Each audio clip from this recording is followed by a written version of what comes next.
రాబోయే గ్రామ పంచాయతీ ఎన్నికల నేపథ్యంలో ప్రజలందరూ తమ ఓటు హక్కును స్వేచ్ఛాయుత వాతావరణంలో వినియోగించుకోవాలని జిల్లా ఎస్పీ అఖిల్ మహజన్ సూచించారు.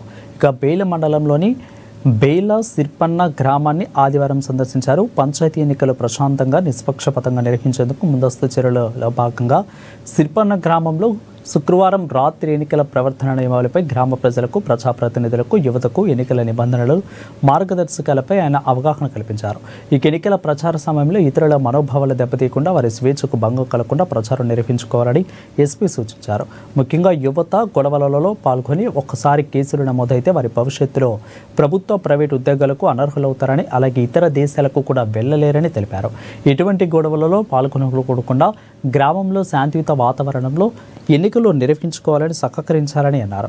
ఇక ఇప్పటికే జిల్లాలో గత ఎన్నికల్లో శాంతి భద్రతలకు విఘాతం కలిగించిన వారిపై బైండ్ ఓవర్ చేయడం జరిగిందని, వారిపై కదలికలపై నిఘా ఏర్పాటు చేసి తనిఖీలు చేపడుతున్నామని అన్నారు.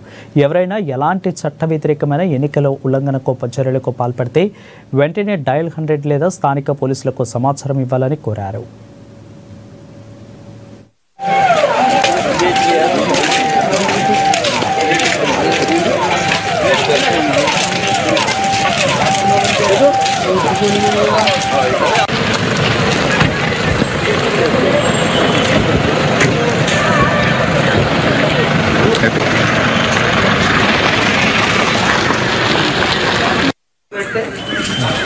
वो बोले वो नहीं बैठता, मेरे को बताओ अपना दिमाग सेम वर्क है।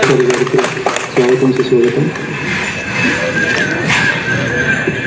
కూడా బేల గ్రామానికి విచ్చేయడం జరిగింది. సో మనం ఇప్పటివరకు సక్సెస్ఫుల్గా ఈ ఎలక్షన్ 12th వరకు ఎప్పుడైతే పోలింగ్ డేకి 48 hours ముందు పోలింగ్ డే 12th ఉంటుంది, అక్కడ వరకు ప్రచారం చేసుకుంటాము. అందరికీ ఫేజ్లో 14th రోజు మీ పోలింగ్ ఉన్నది మీ బేల మండలం మొత్తం. అయితే క్యాండిడేట్స్, ఏజెంట్స్, ఓటర్స్ మాత్రమే వెళ్ళాలి. ఒకసారి ఓటేసిన తర్వాత రెండోసారి ఓటర్ కూడా వెళ్ళడానికి వీలు ఉండదు. కాబట్టి రెండోసారి ఉంటుంది. తర్వాత ఇక్కడ జనాభా కూడా చాలా ఎక్కువ ఉంటారు అంటే దాదాపు ఐ థింక్ 3500 మెంబర్స్ ఓటర్స్ ఉన్నారు అంటున్నారు.